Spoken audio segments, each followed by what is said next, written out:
மத்திய அரசு எப்போதும் நாம் கேட்கும் நிவாரணத் தொகையை வழங்கியதில்லை என அதிமுக முன்னாள் அமைச்சர் SP வேலுமணி குற்றம் சாட்டினார். சென்னை வடபழனியில் மழை வெள்ளத்தால் பாதிக்கப்பட்ட மக்களுக்கு அதிமுக சார்பில் நிவாரண உதவிகள் வழங்கும் நிகழ்ச்சியில் கலந்து கொண்ட அவர் நிவாரணப் பொருட்களை வழங்கினார். இதனைத் தொடர்ந்து செய்தியாளர்களுக்கு பேட்டி அளித்த அவர், தமிழ்நாடு அரசு முறையாக கால்வாய்களில் தூர்வாரும் பணி மேற்கொண்டிருந்தால் இந்த அளவிற்கு பாதிப்பு ஏற்பட்டிருக்காது என்றார். மேலும் பாதிக்கப்பட்ட மக்களுக்கு எந்த பாகுபாடும் பார்க்காமல் நிவாரணத் தொகையை அரசு வழங்க வேண்டும் என்றார்.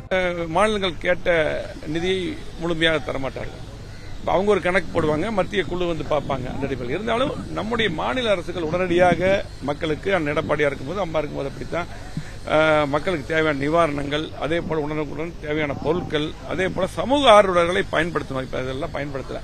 அதே போல பாதிக்கப்பட்ட பயிர்கள் எல்லா கால்நடைகளுக்கெல்லாம் உடனடியாக தமிழ்நாடு அரசு வழங்கியிருக்கணும். அதே போல மத்திய அரசு கண்டிப்பாக நிவாரணம் கேட்ட நிவாரணங்களை தர வேண்டும். எப்பொழுதுமே அது நடக்குது. ஆனால் மாநில அரசு அதுக்கு முன்னெச்சரிக்கையாக இருந்து இதுக்கு தேவையானதை உடனடியாக வழங்க வேண்டும்.